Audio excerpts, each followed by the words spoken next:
let's begin this section, numerical integration.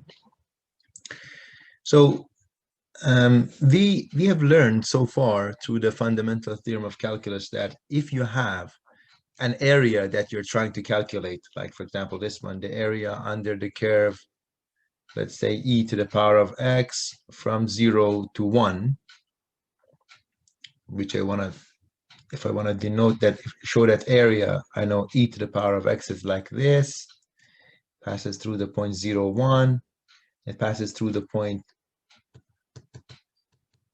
1e. So let's say this is 1 and this is e. Yes, this is 0, this is 1. So imagine you want to find this area here. Yes. If you know an antiderivative of e to the power of x, then you will be able to find that area. Like, for example, in this case, the antiderivative of e to the power of x is e to the power of x. I need to evaluate e to the power of x at 1 and at 0. I subtract them. It's going to be e to the power of 1 minus e to the power of 0. That's e minus 1. That's the area. And that's the exact value of the area of this region here under the curve e to the power of x above the x-axis and between the two vertical lines x equals 0 and x equals 1. So as you notice here, in order to be able to do such a thing, what we need is an antiderivative. What if we cannot find an antiderivative? What if there is no antiderivative? Because, for example, this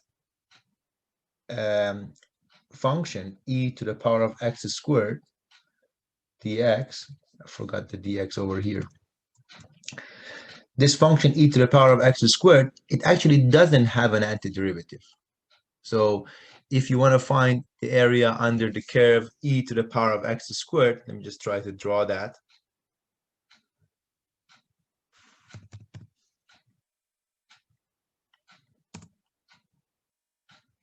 So e to the power of, and here inside the braces, I put x squared. So it's like this, and imagine you want to find this area, the area under this curve between the vertical lines x equals 0 and x equals 1. So you are interested in this area here. Yeah. Since you don't have an antiderivative of e to the power of x squared, you won't be able to use the fundamental theorem of calculus. And in this special case, there is none. So any function that you write down, it doesn't, the existence of an antiderivative is not guaranteed for any function that you write down. And here's one example, e to the power of x squared. There is no antiderivative for this function. So in these situations, we have to use something called numerical integration. And you have already learned one method of numerical integration, and that's the Riemann sum with a certain n. So we learned that if you have a function f of x and you want to find the area under the curve between the two lines, let's say x equals a and x equals b, which is denoted like this, we can partition from a to b, the interval from a to b, into n subintervals. Then a would be x0, x1, x2, all the way b would be xn. And if it's a regular partition, then all of them have the same length, and the length of each one is called delta x, which is going to be b minus a over n. And then there's a formula for each xi that's going to be a plus I delta x. And then the area of each one of these regions, R1, R2, R3, it can be approximated using a rectangle by taking the base of the rectangle to be delta x, which is the same for all the rectangles. But for the height of the rectangle, we are going to use f of xi, which is going to be the right endpoint.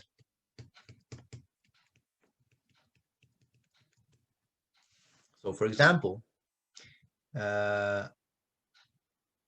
for this first region, we approximate the area of the region by creating this rectangle here.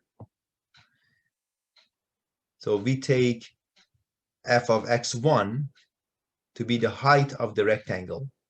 And then for the second one, we take f of x2, which is going to be here, to be the height of the rectangle. So we approximate the region using this rectangle, and then f of x3.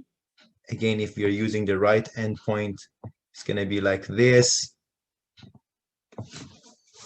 And then we came up with this formula. We said that Rn,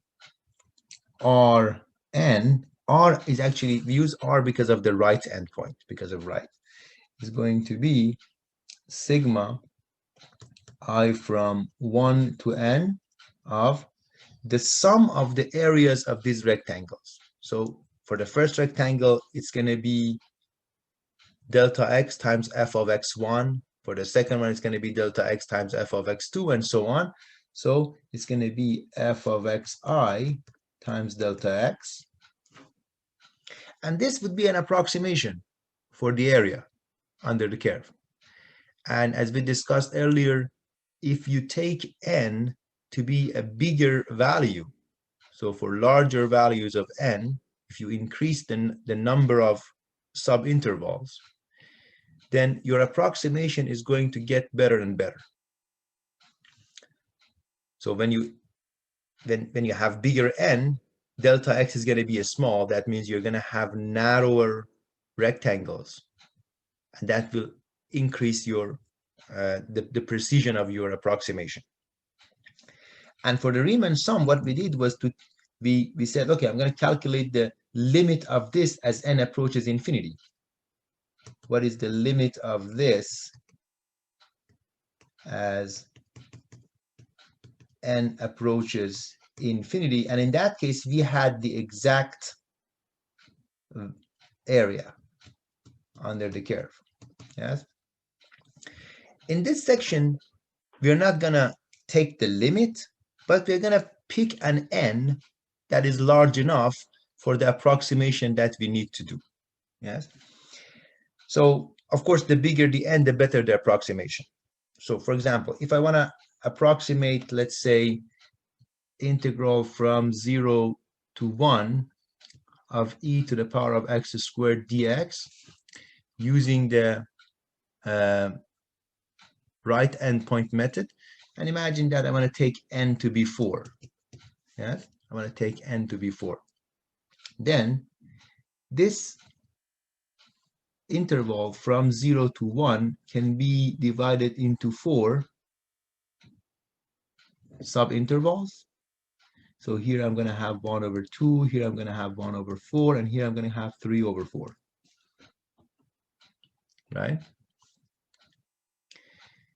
And then R4 is going to be sigma I from 1 to 4 of f of xi delta x. And in this case, delta x is going to be b minus a divided by n. B minus a divided by n is going to be 1 over 4. That would be the length of each subinterval. So this is going to be sigma I from 1 to 4 f of xi times 1 over 4. And of course, 1 over 4 is a constant. I can bring it out of the sigma. So it's going to be 1 over 4.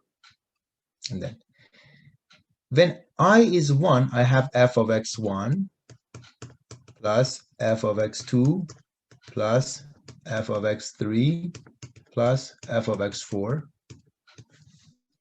And at this point, I can just plug in the values into the function because I have x1, this is x1, x2, x3, and x4. And this one would be x0, yes, which I'm not using if I am using the right endpoint method. So it's going to be 1 over 4 e to the power of 1 over 4 squared, so 1 over 16, plus e to the power of 1 over 2 squared, that's 1 over 4, plus e to the power of 3 over 4 squared, that's 9 over 16. And finally, e to the power of 1 squared, just e to the power of 1. And then I grab my calculator, I calculate this, and that would be my approximation for the area. Are we good so far?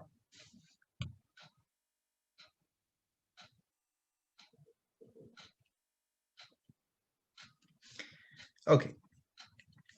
So this was the right endpoint method. And what we're going to learn in this session is two methods for numerical integration that are more precise. They are better than the right endpoint method. So as you can see here, these approximations are not very good. I mean, there is a difference. There is a big difference between the area of this rectangle here and the actual area r squared. And of course, these miscalculations, they're going to add up. And so your approximation is not going to be very good, especially if your n is small. Are there better ways of doing that? Yes.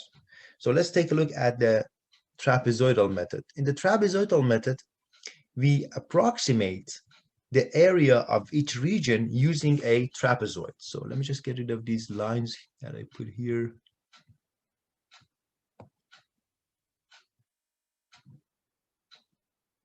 Okay.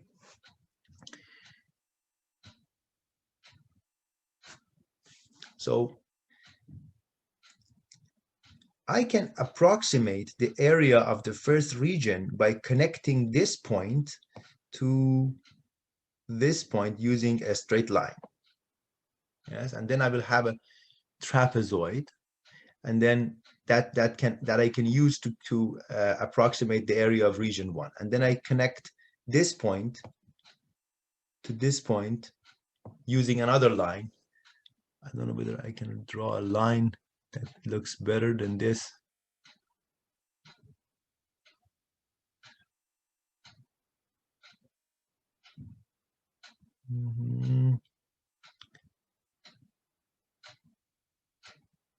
Nope.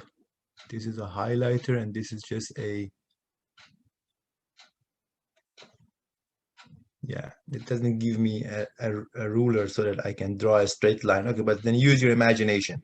I'm going to connect this point to this point using a straight line, and then I have a trapezoid. Let me show it over here. So imagine you have a curve like this, and you're interested in the area under the curve from x equals a to x equals b. And just for simplicity, let's say we divide that into 4 areas. So if I connect this point to this point using a straight line, and this point to this point using a straight line, and this point to this point using a straight line, and finally this one to this one using a straight line, then I am approximating the function using a line. And generally, rather than calculating the area under the curve, I'm calculating the area of a polygon, because these are straight lines. Okay, I think somebody had a hand up. Yes, Alma, go ahead. Yeah, it is about the last equation, like the 1 over 4 e 1 over 16. Yeah, I want to know what like the 1 over 16 came from. Okay, the function was f of x is e to the power of x squared, right? Yeah. And when we divide it from 0 to 1 into 4 subintervals, here is going to be 1 over 2, here is going to be 1 over 4, and here is going to be 3 over 4, right? Okay. I just squared them. Yeah, and then the formula is going to be sigma I from 1 to 4 of f of xi delta x, and the delta x can be moved out because it has nothing to do with I. So you get 1 over 4. Delta x is b minus a over n. In this case, it's 1 minus 0 over 4. It's 1 over 4. And then this sigma x1 plus f of x2 plus f of x3 plus f of x4. Yes? Yes. Now, what happens if I plug in 1 over 4 into this function? Okay, it will be like 1 over 16, then 1 over 4. Yes. Okay, I get it now. Thank you. No problem. And again, this is going to be an approximation, but a better approximation, yeah, because here what we're doing is if we are using a line, if you're using f of x1 and rectangles to approximate the area of the region, we are approximating the function using a constant function. So let me just try to show what I mean here. If you're using f of x1 to approximate the curve, yes, like this, and create a rectangle, we are approximating the curve f of x using a constant function f of x1. And then for the second region, we are using a constant function f of x2. And then for the third region, we are approximating the function, I mean the blue line, the blue curve. We are approximating that using a constant function, a horizontal line. Yes, but we don't have to approximate it using a horizontal line. We can approximate it using a line that connects the two endpoints. Yes. Okay, if we do that, then this is going to happen. We're going to have a better approximation because, of course, we can agree that if, for example, for the second region, which one would be better approximation for R2? The area under the area of the trapezoid using this line that connects the two endpoints, would that be closer to R2 or the area of the rectangle? Of course, the area of a trapezoid would be closer to R2 compared to the area of the rectangle. So that's the idea behind the trapezoidal method. And let's see what happens if we do that. So the trapezoidal rule, so here you have one trapezoid for region 1. The area of a trapezoid is a very simple formula. The only thing you have to do is you have to take the average of this side, which is f of x0, and this side, which is f of x1, take the average of the two. That is, you have to add them up and then divide by 2. Then multiply that by the base of the trapezoid. So for example, if you have a trapezoid like this, let's say this is 5, this is 4, and this is 8. And you want to calculate the area of the trapezoid, you would have to take the average of these two sides. So 8 plus 4 divided by 2, and then multiply that by the base of the trapezoid. So in this case, you're going to get 12 over 2 times 5. So it's going to be 6 times 5. It's going to be 30 square units. So that's the formula for the area of a trapezoid. So for example, for the first trapezoid, this is what you need to do. F of x0 plus f of x1, which are the height of those two sides of the trapezoid, divided by 2. You're taking the average, and then multiply that by delta x, which is going to be the same for every subinterval. And finally, you will have to add them all up. So you have a trapezoid for region 1, you have a trapezoid for region 2, you have a trapezoid for region 3, and so on, and you add them up. And again, if you have a bigger n, you're going to have a better approximation. So generally, for the nth trapezoid, this is going to be the formula. This is for the second one. Yeah, this is for the first one. F of x0, f of x1, that's for the first trapezoid, that's for the second trapezoid, that's generally for the nth trapezoid, that's going to be the formula. So you want to just add them all up. You can do some simple algebra, and we can see that the delta x over 2 is repeated, so you can factor it out.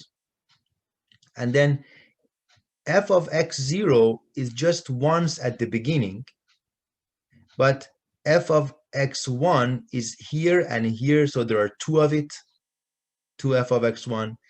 F of x2 is going to be repeated twice, so you have 2f of x2.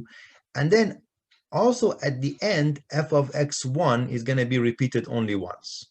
So you get this formula, which you can also write in summation notation. You can say that I'm going to call that Tn, T for trapezoid. It's going to be sigma I from 0 to n. I think it's up, it's down here. Yeah. Or let's just not bother with the summation notation. You can say that the area from a to b of f of x dx, so the area under the curve f of x between the two vertical lines x equals a and x equals b,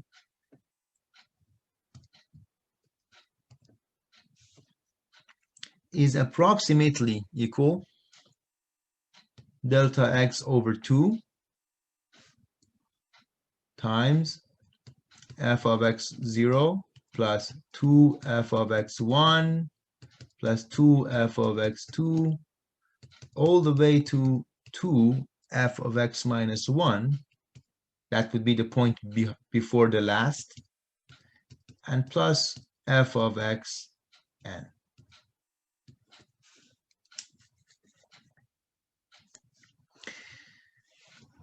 So is the idea clear for everybody? Any questions? Yes, it's clear, but a question. Isn't the rule on the paper sheet? It is there, yes.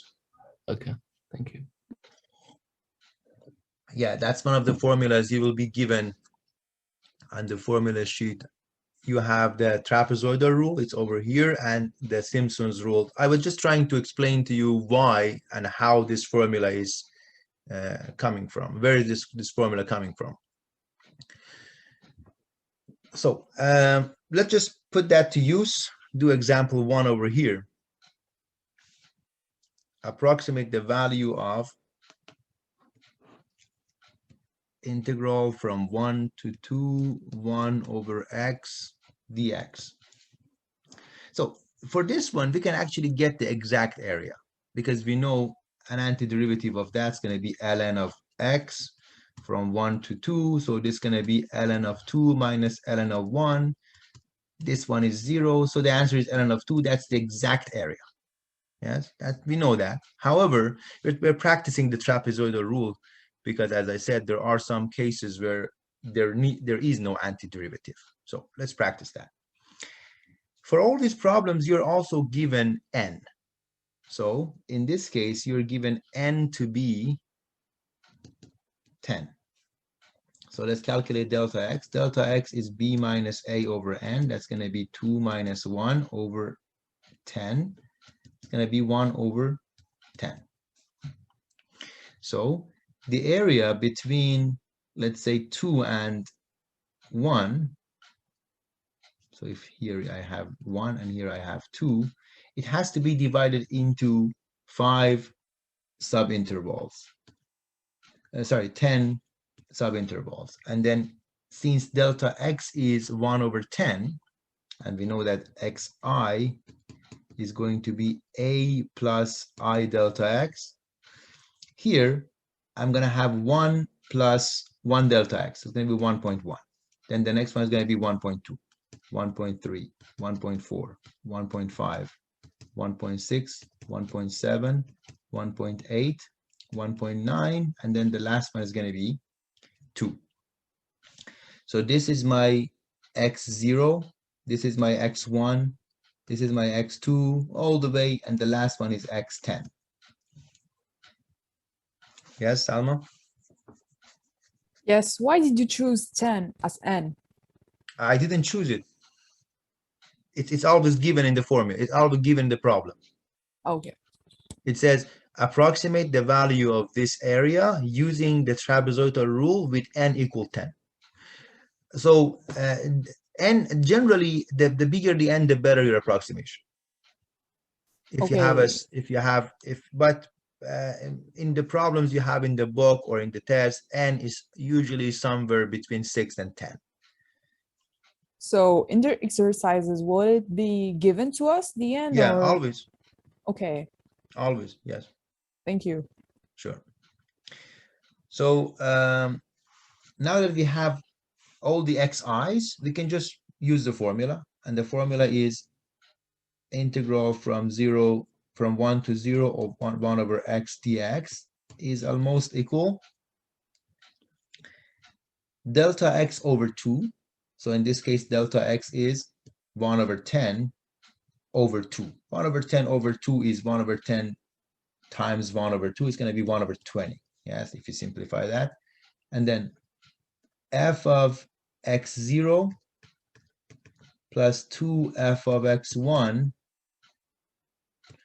all the way plus 2f of x9 plus f of x10. So notice that every one of those f's, they have a coefficient of 2, except for the first one and the last one. So f of x0, just 1 times f of x0, and for f of xn is also 1 times that, but for the rest of them, it's only 2. So it's going to be 1 over 20 times. Now I need to plug in x1, x0 into the function. And notice that the function is 1 over x. So if I plug in x0, which is 1 into this, I get 1 over 1 plus 2 times 1 over x1, which is 1 over 1.1, plus 2 times 1 over 1.2, all the way to 2 times 1 over 1.9, and finally 1 over 2, and that's it. I just plugged in x0, x1, x2, all the way into the function. So then I can use a calculator to approximate this. Is that clear? Yes. And of course, you need to practice this with a calculator, and the best way of doing that would be to learn how to use the brackets so that you do it in one shot. If, for example, you're calculating this part and you're writing it down on a piece of paper, and then calculating this part and writing down on a piece of paper, and every time you're accumulating round of errors, you're not going to get the right answer. So you need to learn how to do it in one shot by opening and closing brackets in your calculator. If you're using web work, you can just enter it like this into the web work, and then the web work will do the calculations for you. Okay. Sir? Yes? What's the use of xi? What's the use of xi? In your calculations. Xi represents any of these x's here. Xi is not a single number. Okay. Yeah. The use of xi would be writing it down in a formula like this. But then we don't do anything with that formula? Well, I don't know what to say. xi represents any of those x's depending on what I is. If I is 0, xi is x0. If I is 1, xi is x1. Yeah, I cannot list them all if I don't know what n is, yes? Yeah. So if I want to give you a formula, I need to just use xi. Okay. xi is a plus I delta x. So x1 is going to be a plus 1 delta x. x2 is going to be a plus 2 delta x, and so forth. So I is an index. It could be anything between 0 and n. Oh, okay. Got it? So Yeah. that's why you don't see in the formula. But in order to calculate, for example, x1 here, you're using this formula. Yeah. Okay. Okay.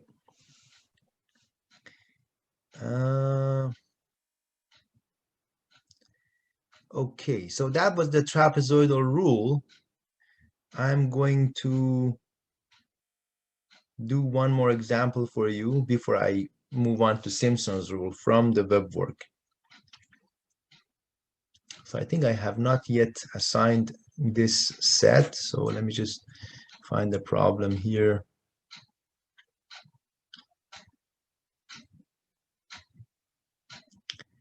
7.3. There are 9 problems. Yeah. Okay, so we can do this first one. So for part A, you're supposed to figure out an approximation for 7 cosine of x squared when n is 6.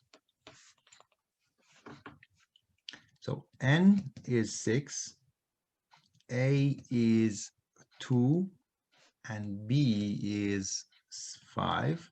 And you're trying to approximate this area from 2 to 5, 7 cosine of x squared dx, that is your f of x, your function is 7 cosine of x squared. So first I figure out what delta x is using the formula b minus a over n. I get 5 minus 2, 3 over 6, so that's 1 over 2. Then I also know that xi, delta x, xi is a plus I delta x. So for example, x0 is going to be 2. Yeah, I think it's easier if I show you that on the real number line.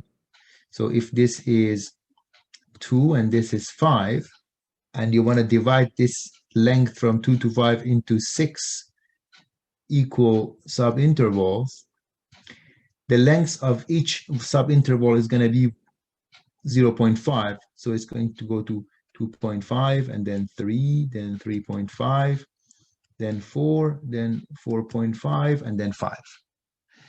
If you're using this formula here, you would get the same thing. Yes, so x0 is going to be 2 plus 0 times 1 over 2.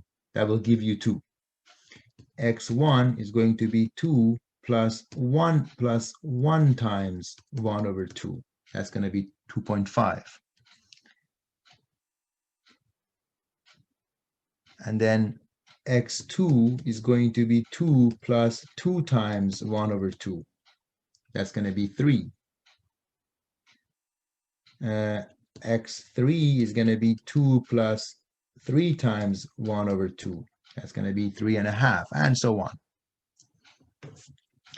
And according to the trapezoidal rule, that area is approximately delta x over 2. So this divided by 2, that's 1 over 4. F of x0 plus 2f of x1, 2f of x5, plus f of x6. So only the first one, which is x0, and the last one, they have coefficient of 1. The rest of them, they have a coefficient of 2. So it's going to be 1 over 4. I need to plug in 2 into this formula. Notice that since this 7 is repeated for all of them, I'm going to factor it out and write it here as 7 over 4 because it's repeated for every one of these. So I'm going to factor it out. So I get cosine of 2 squared. Yes? Cosine of 2 squared, that's going to be 4 plus 2 times cosine of, now I need to plug in x1. So 2.5 squared.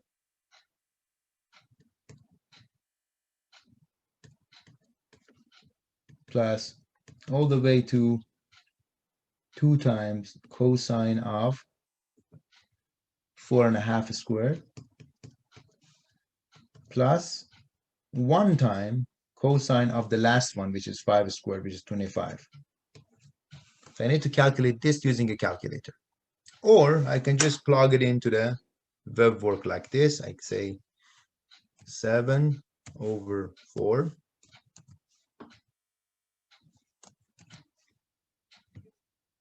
open brace, close brace, cosine of, and by the way, if you're using a calculator, you have to put that in radian mode, otherwise it wouldn't work because these are all radian, they're not degrees, plus 2 times cosine of 2.5 to the power of 2 plus 2 times cosine of 3 to the power of 2. 3 to the power of 2 is 9. Plus 2 times cosine of 3.5 to the power of 2. Close the brace. Plus 2 times cosine of 4 to the power of 2, that's going to be 16, plus 2 times cosine of 4.5 to the power of 2.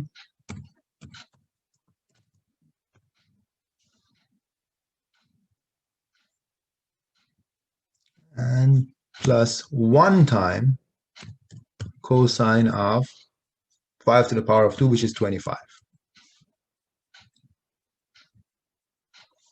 And I hope my braces are all correct. Yeah, so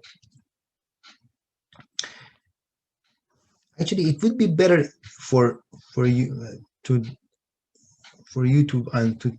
see the formula better to put that as 2 to the power of 2. So I'm going to replace that 4 with 2 to the power of 2, and then 9 with 3 to the power of 2.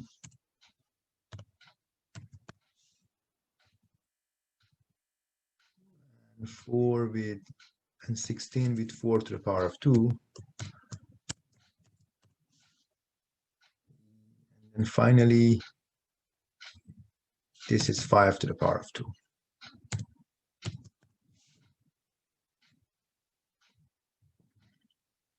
Okay, so is everything clear here? This is my x0 to the power of 2, my x1 to the power of 2, all the way. And for the first one, I have a coefficient of 1. For the last one, I have a coefficient of 1. For every other in between, from x1 to xn minus 1, I have a coefficient of 2. And I think I'm missing a brace here.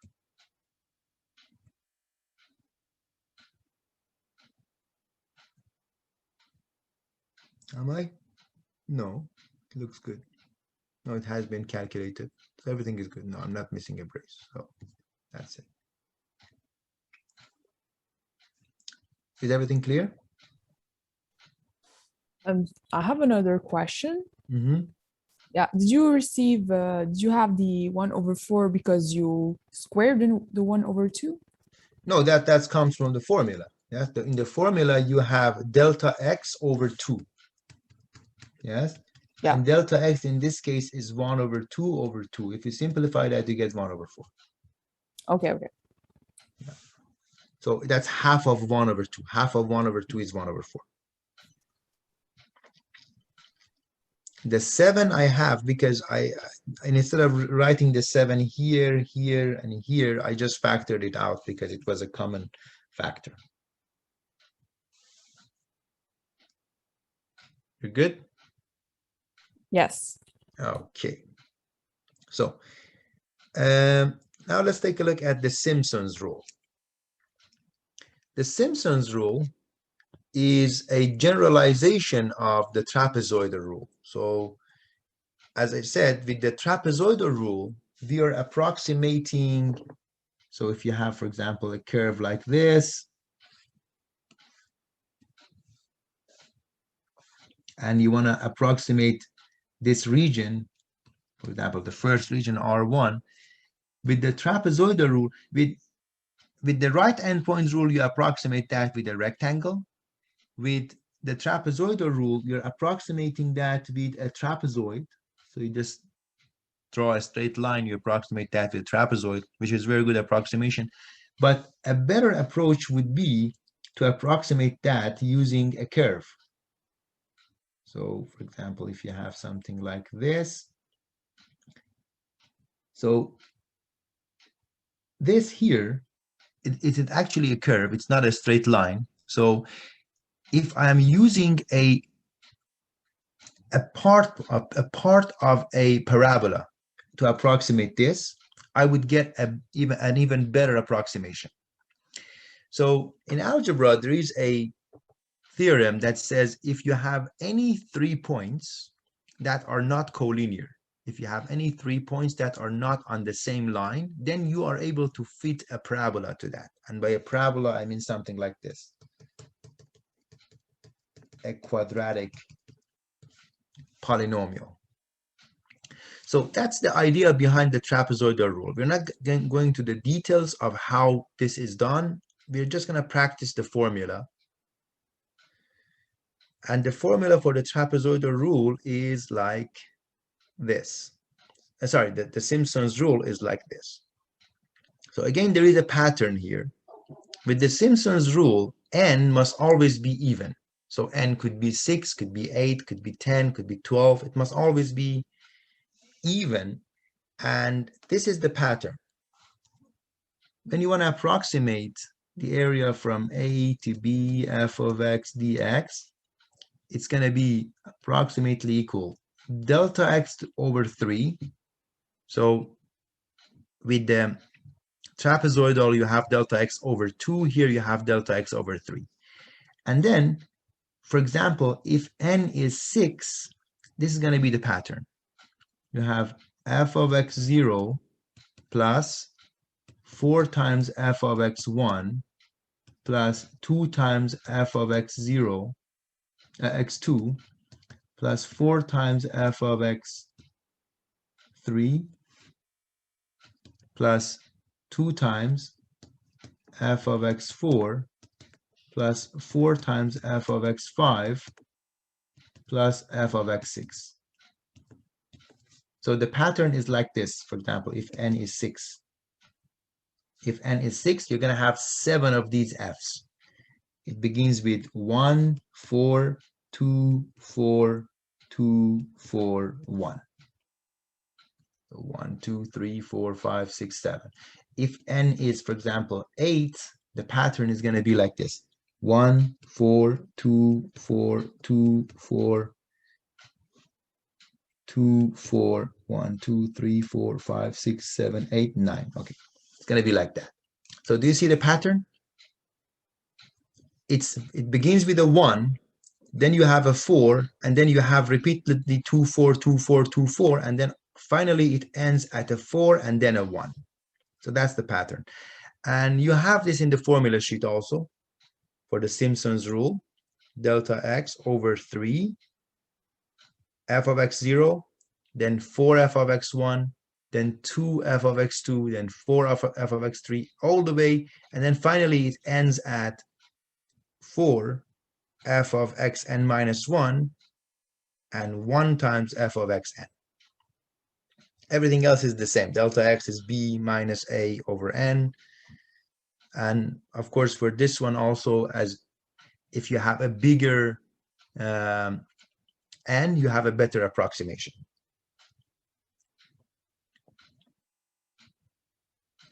Does everybody understand the pattern? If n is 4, then you have only 5 points. You have x0, x1, x2, x3, x4. So it's going to be like this: 1, 4, 2, 4, 1.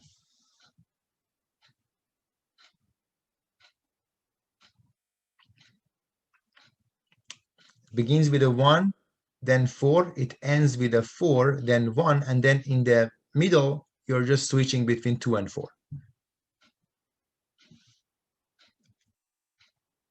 Okay, so for this problem that I was doing in web work, since n was 6, I'm going to use this.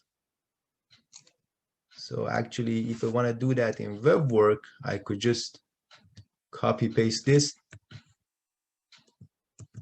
and make changes. So it was delta x in this case was 3 over 6. Yes, so it was 1 over 2. That was my delta x. And if I do delta x over 2, I get 1 over 4. But if I do delta x over 3, I get 1 over 6. Yes. So this is going to be 7 over 6. And the 7 is actually the 7 over here, which I factored out. And then 1, 4, 2, 4,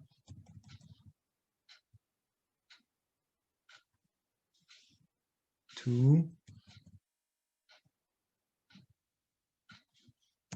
4, and then the last one is 1. So I'm gonna preview. Yeah, so it must be like this. You have delta x over 3, and delta x was 1 over 2. 1 over 2 over 3 is 1 over 6. So I have 1 over 6, and then the 7 was factored out. So I have 7 over 6. Then it's the same thing, f of x0, f of x1, f of x2, all of them are the same. Except for now, the pattern for the coefficients are 1, 4, 2, 4, 2, 4, 1. It's like this.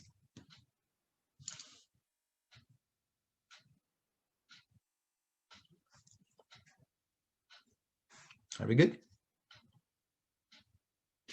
Yes, but a question, please. Oh, you can go ahead.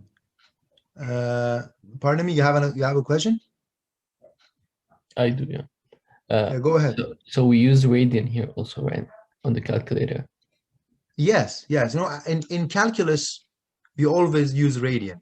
I have never seen in algebra. Yes, in algebra sometimes you're working with degrees. In geometry, you're working with degrees. In calculus, when we say cosine of x is our function f of x, this x is in radian always.